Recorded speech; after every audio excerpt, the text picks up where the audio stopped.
हरे कृष्णा। जैसे कि आज का वीडियो का टाइटल है, किन उपायों से भगवान कृष्ण के प्रति प्रेम विकसित होगा। पिछली वीडियो में यह बताया गया था कि आत्मा शरीर से पृथक है, अलग है। आज की वीडियो में बताया जाएगा कि आत्मा बुद्धि से भी पृथक है। दूषित बुद्धि के कारण मनुष्य इस संसार में फंसा हुआ है, जन्म मरण में फंसा हुआ है। प्रहलाद महाराज अपने असुर सहपाठियों को बताएंगे कि यह संसार अवांछित तथा नश्वर है, स्वप्न जैसा निरर्थक है, इसलिए इसको छोड़ देना चाहिए। और प्रहलाद महाराज अपने सहपाठियों को बताएंगे कि इस संसार को छोड़ने के लिए भक्ति का सहारा लेना पड़ेगा। और वे बताएंगे कि भवबंधन से छूटने के हजारों उपाय हैं, लेकिन एक उपाय ऐसा है जो भगवान ने खुद बोला है।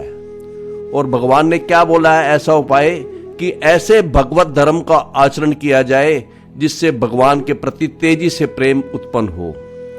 और फिर प्रहलाद महाराज जी बताएंगे अपने असुर सहपाठियों को कि जब तेजी से प्रेम उत्पन्न होने के उपाय बताए जाएंगे, वे कैसे तेजी से प्रेम उत्पन्न होगा। और उन उपायों से मनुष्य अपने शत्रुओं जैसे कि काम, क्रोध, लोभ, मोह, ईर्ष्या के प्रभाव को दमन करने में समर्थ हो जाएगा और भगवान की प्रेमा भक्ति पा लेगा। प्रेमा भक्ति पा लेने के बाद प्रहलाद महाराज जी कहते हैं कि उसकी बताएंगे कि उस मनुष्य की क्या स्थिति होती है। वह भगवान के अवतारों के दिव्य गुणों के बारे में सुनता है, आंखों से उसकी झरझर आंसू बहते हैं, वाणी अवरुद्ध, और वो कैसे नाचता है, गाता है, रोता है। ये प्रहलाद महाराज जी अपने असुर सहपाठियों को बताएंगे। प्रहलाद महाराज जी ये भी बताएंगे कि वो कैसे भगवान का नाम जोर जोर से लेता है, लज्जा छोड़कर भगवान का नाम लेता है, और कैसे उसकी इच्छाएं भस्म हो जाती हैं और वह भगवान के चरण कमलों की शरण ग्रहण कर लेता है और उसका संसार चक्र रुक जाता है, संसार से पूर्णतया मुक्त हो जाता है। इसके बाद प्रहलाद महाराज जी असुर पुत्रों को अपने कहेंगे कि वो अपने हृदयों में स्थित परमात्मा का ध्यान तथा पूजन करो। तो आइए आज की भागवत चर्चा हम शुरू करते हैं। जैसे कि पिछली वीडियो में बताया गया था कि आत्मा शरीर से भिन्न है, ये बता दिया गया था। अब इस श्लोक में प्रहलाद महाराज जी अपने असुर सहपाठियों को कहते हैं कि बुद्धे जागरणम स्वप्न सुषुप्ति इति वृत्ति। कहते हैं कि जिस तरह से हमारी तीन अवस्थाएं होती हैं, हम या तो जाग रहे होते हैं, जागृत अवस्था में होते हैं, या हम स्वप्न ले रहे होते हैं, या हम प्रगाढ़ निद्रा में सो रहे होते हैं। उसी तरह से जिस तरह से हमारी ये तीन अवस्थाएं हैं, इसी तरह से बुद्धि की भी ये तीन अवस्थाएं होती हैं। बुद्धि या तो जागृत अवस्था में होती है, स्वप्न अवस्था में होती है, या सुषुप्ति सोई हुई अवस्था में होती है। ता येन एव अनुभूयन्ते स अध्यक्ष पुरुष परः। और जो व्यक्ति इन तीनों का अनुभव करता है, अनुभूयन्ते, वह पूर्ण पुरुषोत्तम भगवान उसे माना जाना चाहिए कि जो मित्र के रूप में आत्मा के साथ हमारे हृदय में स्थित है। इसके सरलार्थ में गुरु महाराज जी कहते हैं कि सक्रियता की तीन अवस्थाओं में बुद्धि की अनुभूति की जा सकती है। बुद्धि की तीन अवस्थाएं हैं, जागृत, स्वप्न, सुषुप्ति। जो व्यक्ति इन तीनों का अनुभव करता है उसे ही मूल शासक, पूर्ण पुरुषोत्तम माना जाना चाहिए, जो कि हमारे हृदय में स्थित है, हमारी आत्मा के साथ स्थित है। अगले श्लोक में प्रहलाद महाराज जी ने बताया कि ये जो तीन बुद्धि की अवस्थाएं हैं, जागृत अवस्था, स्वप्न अवस्था और सुषुप्ति अवस्था, कहते हैं कि यही अभी त्रिवर्णे, जो ये बुद्धि के तीन भेद हैं, वे बुद्धि भेद, जो बुद्धि के तीन भेद है, ये ऐसे है कि हमें पूर्व क्रिया उद्दवे, जो हमारे पूर्व क्रिया कर्म के अनुसार हमें प्राप्त होती है। इससे बुद्धि वैसी ही होती है जैसे आदमी कर्म करता है। इसे इस तरह से समझना चाहिए कि जैसे किसी फूल की गंध आए, गंधे वायुम इव अन्वयात, जैसे किसी फूल की गंध आए यह वायु की गंध नहीं है, लेकिन गंध के आने से वायु के अस्तित्व का अनुभव होता है। उसी तरह से वायु की तरह आत्मा के अस्तित्व का भी अनुभव किया जा सकता है। जैसे गंध, फूल की कोई गंध है, वो वायु से भिन्न है। वायु तो केवल एक माध्यम है उसको ले जाने का। जैसे गंध वायु से भिन्न है, उसी तरह से आत्मा भी बुद्धि से भिन्न है। और ये जो बुद्धि है, अगर भगवान के चरण कमलों की शरण ना ग्रहण करके बड़े बड़े विद्वान, दार्शनिक, वैज्ञानिक, धर्मवेता अगर वो भगवान की शरण नहीं ग्रहण करते तो उनकी बुद्धि दूषित हो जाती है, दूषित रहती है। तो इसके सरलार्थ में गुरु महाराज जी लिखते हैं, जिस प्रकार वायु की उपस्थिति उसके द्वारा ले जाई जाने वाली सुगंधियों के द्वारा जानी जाती है। जैसे सुगंधी हमें कोई आती है तो इसका मतलब ये होता है कि वायु वहां पे उपस्थित है। उसी तरह से भगवान के निर्देशन में बुद्धि के जो 3 विभाग है, जो 3 अवस्थाएं हैं, उस बुद्धि के 3 विभागों द्वारा जीवात्मा को समझा जा सकता है। अर्थात बुद्धि और जीवात्मा दोनों अलग अलग हैं, किंतु ये 3 विभाग आत्मा नहीं है। ये 3 गुणों से बने होते हैं और क्रियाओं से उत्पन्न होते हैं। तो प्रहलाद महाराज जी ने पहले 2 श्लोकों में ये बताया कि ये बुद्धि आत्मा से भिन्न है, और अगर भगवान के चरण कमलों की शरण ग्रहण ना की जाए तो यह बुद्धि दूषित हो जाती है।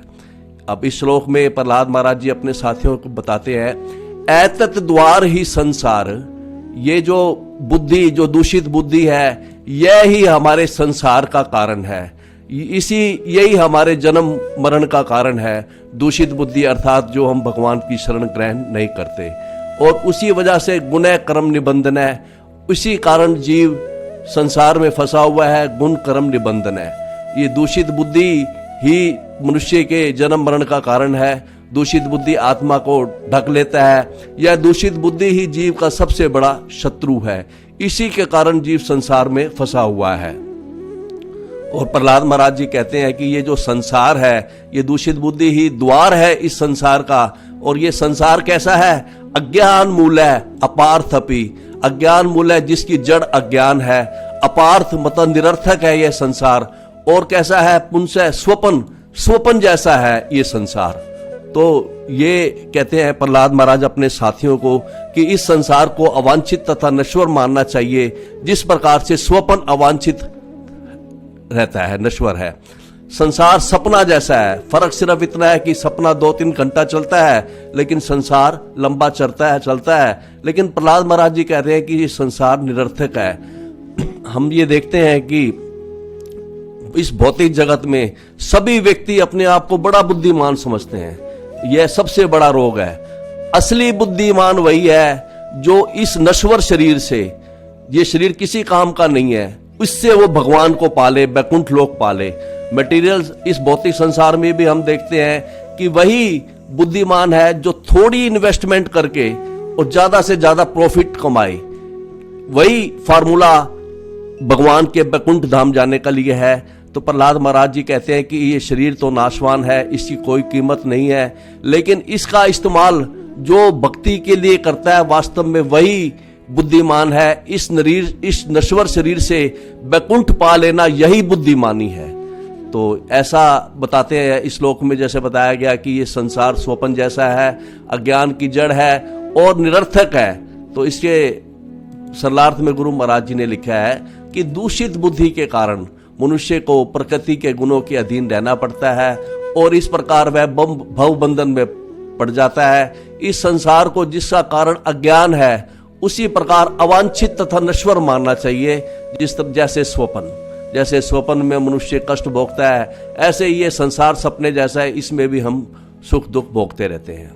तो जब ये बता दिया कि संसार निरर्थक है और इसमें हमें झूठे ही कष्ट भोगने पड़ते हैं, तो अगले श्लोक में इससे निकलने के उपाय बता रहे हैं प्रहलाद महाराज अपने साथियों को। तो वो कहते हैं इस संसार से निकलने के रास्ते बता रहे हैं, उपाय बता रहे हैं। तो कहते हैं तस्मात् भवति कर्तव्यम, इसलिए तुम लोगों द्वारा कर्तव्यम, करनीय काम क्या है?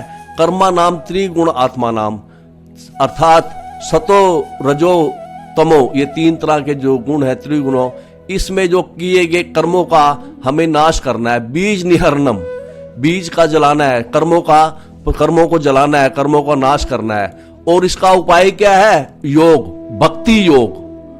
और भक्ति योग अपनाने से जो ये प्रवाह उपरुम दिए, जो ये बुद्धि का प्रवाह जो है वो रुक जाएगा। भक्ति योग अपनाने से प्रवाह उपरम दिए, भक्ति योग अपनाने से जो बुद्धि का प्रवाह है ये रुक जाएगा।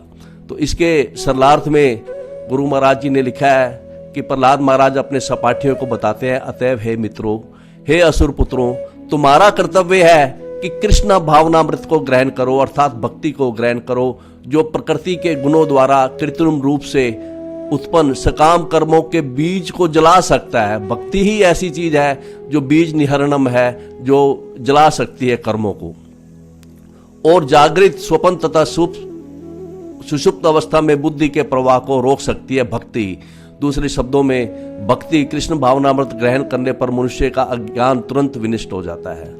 तो ये अगले श्लोक में जब उन्होंने बताया कि भक्ति ही उपाय है, तो अब ये अगले श्लोक में बताते हैं प्रहलाद महाराज जी, कहते हैं कि तत्र उपाय सहस्त्रा नाम। अब इस संसार से बाहर निकलने के हजारों उपाय हैं। इस संसार से बाहर निकलने में, भवबंधन छूटने में, भगवान को पाने के हजारों उपाय हैं। लेकिन ये जो उपाय है, ये अयम, ये जो अब बताएंगे नीचे, ये खुद साक्षात भगवान ने बोले हैं, उदित भगवान ने बोला है और भगवान ने इसको स्वीकार करा है। यत ईश्वरे भगवती यथा यह अंजसा रति। कहते हैं कि ऐसे ये उपाय बता रहे हैं, यद ईश्वरे भगवती यथा यह अंजसा रति, कि भव बंधन से छूटने का उपाय बता रहे हैं कि ऐसे भगवत धर्म का पालन किया जाए जिससे भगवान कृष्ण के प्रति अंजसा, तेजी से, रति, आसक्ति, हमारा प्रेम बढ़े। जिस विधि से भगवान के प्रति प्रेम तथा स्नेह तुरंत बढ़े, वह इस भवबंधन से मुक्त होने के हजारों उपायों में से सर्वश्रेष्ठ है। तो इसके सरलार्थ में गुरु महाराज जी ने लिखा है कि भौतिक जीवन से छूटने के लिए, भवबंधन से छूटने के लिए जितनी विधियां संस्तुत है, उनमें से एक को इसे स्वयं भगवान ने बताया और स्वीकार किया है और पूर्ण तरह से समझना चाहिए। वह उपाय क्या है कि ऐसे भागवत धर्म का पालन किया जाना चाहिए, ऐसे कर्तव्यों का पालन किया जाना चाहिए जिससे परमेश्वर के प्रति प्रेम विकसित हो, कि हम ऐसे काम करें जिससे हमारा परमेश्वर के प्रति प्रेम बढ़े हमारा। तो अब प्रश्न ये उठता है कि ऐसे कौन से काम हम करें जिससे परमेश्वर के प्रति हमारा प्रेम बढ़े, विकसित हो। तो अगले श्लोक में ये बताया गया है कि कैसे हमारा प्रेम विकसित होगा, कैसे भगवान के, कृष्ण के प्रति हमारा प्रेम बढ़ेगा और कृष्ण का प्रेम वापिस हमें मिलेगा। तो पहला उपाय है गुरु शुश्रिया भक्त्या, गुरु की सेवा भक्ति से। दूसरा है सर्वलभ अर्पणेन। तीसरा है संगेन साधु भक्ता नाम। चौथा ईश्वर आराधनेन। श्रद्धा तत्कथायाम, भगवान की कथा में श्रद्धा। कीर्तने चाय गुण कर्मा नाम। तदपाद अंबुरु ध्यानात, उसके चरण कमलों का ध्यान। तत्लिंग, उसका अर्च विग्रह की पूजा। तो इसको दिखाने के लिए, समझाने के लिए गुरु महाराज जी ये बताते हैं कि जो पहला उपाय है, जिन उपायों से कृष्ण के प्रति प्रेम विकसित होगा, पहला उपाय है गुरु शुश्रिया भक्त्या।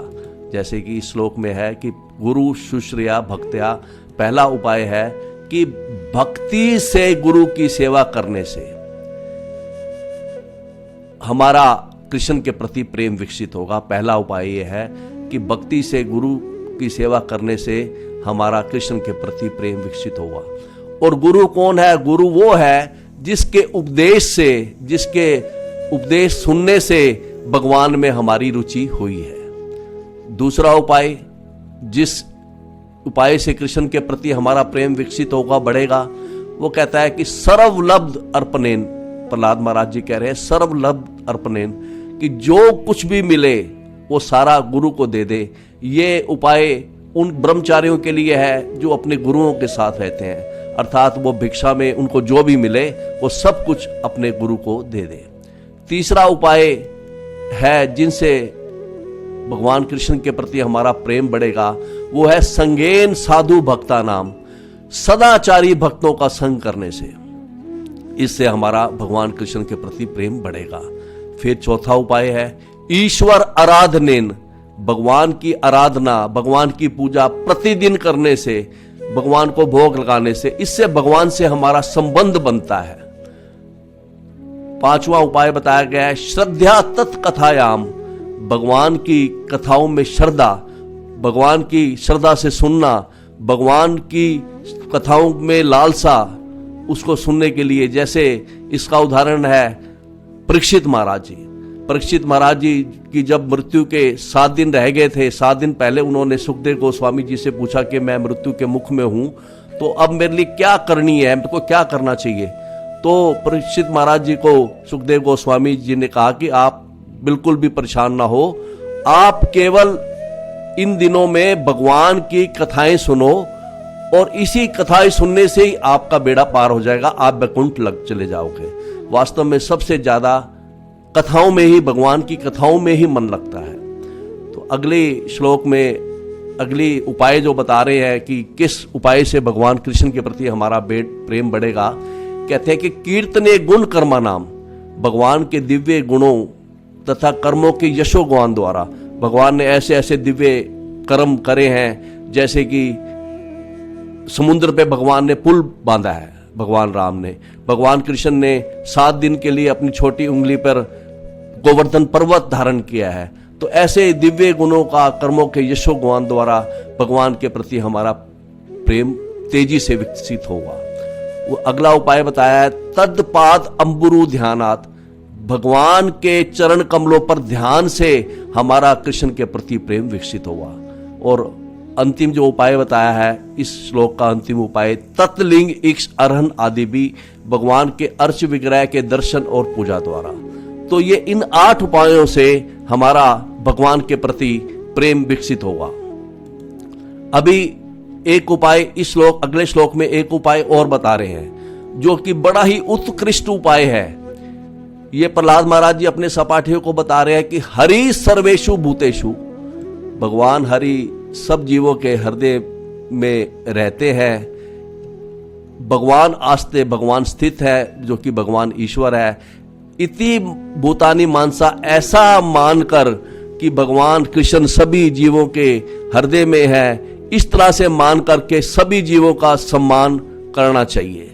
और उनकी जो इच्छाएं हैं कामेते, उनकी जो इच्छाएं हैं, उनकी जो अभिलाषा है, उनकी जो सांसारिक आवश्यकताएं हैं दूसरे लोगों की, उनको पूरा करने की कोशिश की जानी चाहिए। कि जैसे गरीबों को दवाई पिलाओ, भूखों को खाना खिलाओ, सभी जीवों में भगवान है, ऐसा मानकर जो सभी जीवों में भगवान देखता है, वो कहता है कि ये सबसे बड़ा, सबका आदर सम्मान करता है, मान्यत। वो कहते हैं कि ये सबसे बड़ा उपाय है, सबसे उत्कृष्ट उपाय है। इसके सरलार्थ में गुरु महाराज जी लिखते हैं कि मनुष्य को चाहिए कि भगवान को उनके अंतर्यामी प्रतिनिधि स्वरूप में परमात्मा को सदैव स्मरण करे, जो प्रत्येक जीव के अंतःकरण में स्थित है। इस प्रकार उसे जीव की स्थिति या स्वरूप के अनुसार प्रत्येक जीव का आदर करना चाहिए। तो ये जो सर्वश्रेष्ठ उपाय बताया है, कहते हैं गुरु महाराज जी समझाते हैं कि सभी जीव भगवान का चलता फिरता मंदिर है। सभी जीवों में भगवान स्वयं से आते हैं। अगर कोई अर्च विग्रह है, उसमें तो प्राण प्रतिष्ठा करने के बाद भगवान आते हैं, लेकिन हर जीवों के हृदय में भगवान स्वयं से आते हैं। प्रत्येक जीव वास्तव में चलता हुआ, चलता फिरता भगवान का मंदिर है, और उनका आदर सम्मान करने से भगवान, उसके भीतर बैठे भगवान बड़े प्रसन्न होते हैं। और भगवान को प्रसन्न करना ही हमारे जीवन का लक्ष्य होना चाहिए। तो ऐसे प्रहलाद महाराज जी बताते हैं कि इस तरह से जो ये उपाय पिछले श्लोकों में बताए गए हैं, भाई ऐसा करने से क्या होगा, ये इस श्लोक में बताया गया है। एवं निर्जित षट वर्गे क्रियते भक्ति ईश्वर है। इस प्रकार जब वो ऐसे उपायों का पालन करेगा तो उसका भगवान कृष्ण के प्रति तेजी से प्रेम विकसित होगा, और वो अपने जो षट वर्गे, जो 6 दुश्मन है मनुष्य के, काम, क्रोध, लोभ, मोह, मद तथा मत्सर, ये इनसे वो दमन करने में इनको समर्थ हो जाएगा मनुष्य, जब उसका प्रेम विकसित हो जाएगा। और वासुदेवे भगवती जया सलंबते रति, और वो भगवान के वासुदेव के प्रति प्रेमा भक्ति पा लेगा। इसके सरलार्थ में कहते हैं कि इन जो उपायों से, ऐसे उपाय जिनसे भगवान के प्रति प्रेम विकसित होगा, ऐसे उपायों का, ऐसे कार्यकलापों का आचरण करने से मनुष्य शत्रुओं, अपने शत्रुओं काम, क्रोध, लोभ, मोह, मद, ईर्ष्या के प्रभाव को दमन करने में समर्थ हो जाएगा। और ऐसा कर लेने पर भगवान की सेवा कर सकता है। इस प्रकार वह भगवान की प्रेमा भक्ति को निश्चित रूप से प्राप्त कर लेता है। प्रेमा भक्ति जब वह प्राप्त कर लेता है तो उसके बाद उसकी क्या स्थिति होती है? कहते हैं कि निशम्य कर्माणि गुणान अतुल्यान, भगवान के ऐसे कर्मों को, अतुल्य कर्मों को, वो भगवान के कार्यकलापों को सुनता है, निशम्य सुनकर। वीर्यानि, बड़े बड़े पराक्रम के काम जो भगवान ने अवतार लेके किए हैं। यदा अति हर्ष, उसके अंदर बड़ा ही सुख अनुभव होता है, अति हर्ष का अनुभव होता है। उत्पुलक, उसके रोंगटे खड़े हो जाते हैं। अश्रु गदगदम, उसकी आंखों में आंसू भर जाते हैं। वाणी अवरुद्ध हो जाती है। और उद्गायति, कभी वो जोर जोर से गाता है, कभी रोता है, कभी नृत्य करता है। तो इस श्लोक में बताया कि भगवान की प्रेमा भक्ति प्राप्त करने के बाद उस मनुष्य की क्या स्थिति होती है। प्रहलाद महाराज जी कहते हैं, इसके सरलार्थ में गुरु महाराज जी कहते हैं कि जो भक्ति के पद पर आसीन हो जाता है वह निश्चय ही इंद्रियों का नियंत्रक है, और इस तरह वह एक मुक्त पुरुष हो जाता है। जब ऐसा मुक्त पुरुष या शुद्ध भक्त विभिन्न लीलाएं करने के लिए भगवान के अवतारों के दिव्य गुणों तथा कार्यकलापों के बारे में सुनता है ना, तो उसके शरीर में रोमांच हो जाता है, उसकी आंखों से आंसू झरने लग जाते हैं, और आध्यात्मिक अनुभूति के कारण उसकी वाणी अवरुद्ध हो जाती है। कभी वह नाचता है, कभी जोर से गाता है, कभी रोने लगता है। इस प्रकार वह अपने दिव्य हर्ष को व्यक्त करता है। तो उदाहरण के लिए गुरु महाराज जी ने लिखा है कि जैसे जब भगवान रामचंद्र जी के अवतार में प्रकट हुए थे तो उन्होंने समुद्र पर पुल बनाने का असामान्य कार्य किया। इसी प्रकार जब भगवान कृष्ण प्रकट हुए तो उन्होंने 7 वर्ष की अवस्था में ही गोवर्धन पर्वत उठा लिया। ये बड़े ही असामान्य कार्य है। मूर्ख लोग जो इन भगवान के इन असामान्य कार्यों को काल्पनिक मानते हैं, पौराणिक मानते हैं, है ना, उनको जो ऐसा मानते हैं वो अभक्ति होते हैं। तो यही अंतर है भगत और अभक्त का। अगले श्लोक में उसकी क्या स्थिति होती है इसका आगे वर्णन कर रहे हैं कि प्रहलाद महाराज, यदा ग्रहग्रस्त इव कवचित हस्ती, उसकी कैसी स्थिति होती है प्रेमा भक्ति पा लेने के बाद।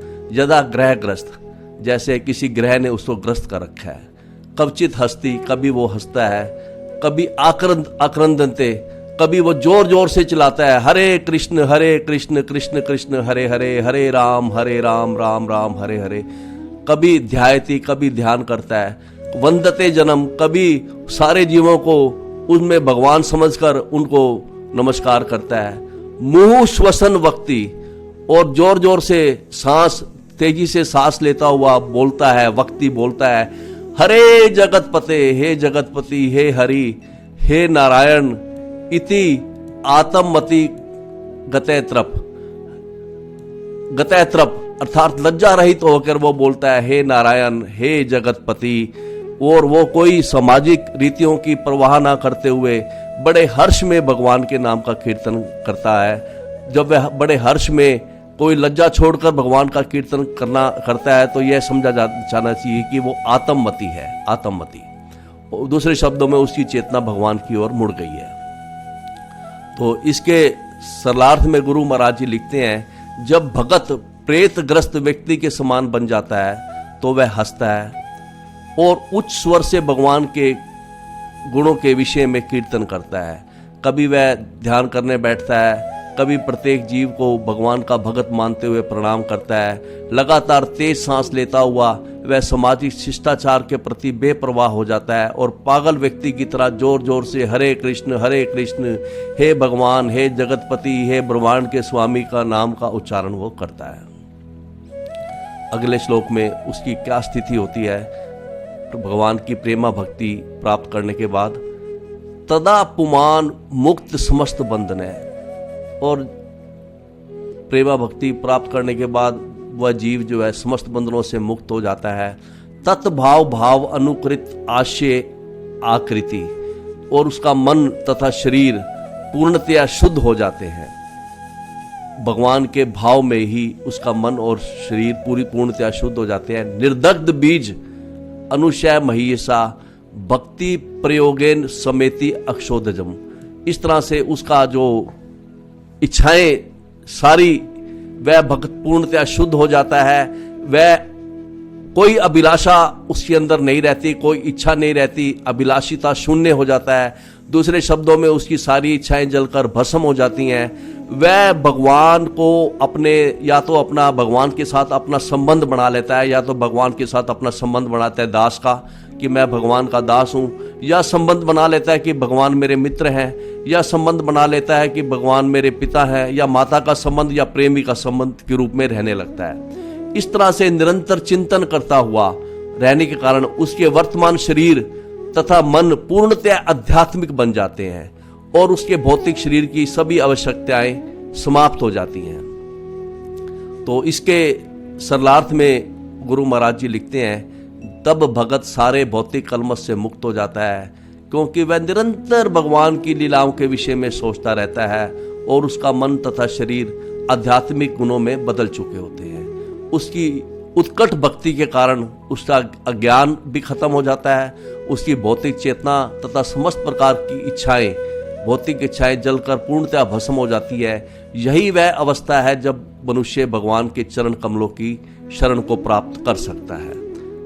तो गुरु महाराज जी कहते हैं कि जब यदि कोई लोहे की शलाका को आग में रखा जाए, कोई लोहे की छड़ी है उसको आग में रखा जाए तो वह गर्म होती जाती है, और जब वह पूर्णतया गर्म हो जाती है तो लाल हो जाती है। इस तरह वो शलाका नहीं बनती, अपितु वो आग ही बन जाती है। इसी तरह से जब कोई भगत निरंतर भक्ति के कार्य में लगा रहता है और अपनी मूल कृष्ण चेतना में भगवान का चिंतन करता रहता है, तो उसके सारे भौतिक कार्यकलाप समाप्त हो जाते हैं और उसका शरीर आध्यात्मिक हो जाता है। कृष्ण भावनामृत में अर्थात भक्ति में प्रगति जो है अत्यंत शक्तिशाली होती है।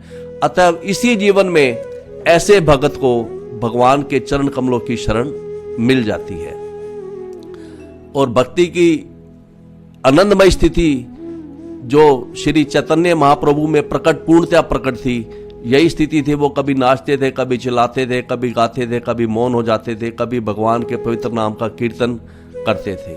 यही पूर्णतया आध्यात्मिक स्थिति है। तो इस तरह से जब चरणों कमलों की उसको शरण मिल जाती है तो अगले श्लोक में प्रहलाद महाराज जी अपने साथियों को कहते हैं, अधोक्षज आलंबम। भगवान अधोक्षज, भगवान का एक नाम अधोक्षज भी है। भगवान जो भौतिकतावादी मन या प्रायोगिक ज्ञान की पहुंच से परे हैं। जब वो भगवान अधोक्षज से अलंबम निरंतर संपर्क में रहते हुए यही अशुभ आत्मन है और ये इस भौतिक संसार से इस शरीरी ने संस्कृति चरक शातनम, जो संसार का चक्र जो है उसका संस्कृति का चक्र जो है ये पूर्णतया शातनम पूर्णतया रुक जाता है। तत् ब्रह्म निर्वाण सुखम विदु बुधा तत् बजद्वम हृदय हर्त ईश्वरम। इसलिए वो कहते हैं कि बड़े बड़े जो विद्वान लोग भी हैं, वो प्रहलाद महाराज जी अपने साथियों को बताते हैं कि सारे विद्वान व्यक्ति इसे जानते हैं। जो ये ऐसा स्थिति आती है, सब संसार चक्र रुक जाता है, तो सारे विद्वान लोग इसे जानते हैं। इसलिए ततः तुम सभी लोग भजद्वम अपने हृदय में भगवान की भक्ति में तुम लग जाओ, भगवान को अपने हृदय में ढूंढो। हत ईश्वरम, और हृदय में भीतर अर्थात परमात्मा की भक्ति में लग जाओ और परमात्मा का पूजन करो। तो इसके सरलार्थ में गुरु महाराज जी लिखते हैं कि जो जीवन की असली समस्या है, जब मनुष्य जो जन्म मृत्यु का चक्कर है, जो पहिए चक्र की बातें बारंबार ऊपर नीचे चलता रहता है, किंतु जब कोई भगवान के संपर्क में आता है, अधोक्षज के संपर्क में आता है, तो यह चक्र पूरी तरह से रुक जाता है। दूसरे शब्दों में, भक्ति में निरंतर मगन रहने से जो दिव्य आनंद मिलता है, उससे वह इस संसार से पूर्णतया मुक्त हो जाता है। सारे विद्वान व्यक्ति इसे जानते हैं। अतएव हे मित्रों, हे असुर पुत्रों, तुम सभी लोग तुरंत अपने हृदय में स्थित परमात्मा का ध्यान और पूजन करो। और ऐसा बताने के बाद अब वो आगे बताएंगे कि भगवान को अपने हृदय में धारण करने के लिए कोई बहुत प्रयास करने की आवश्यकता नहीं है।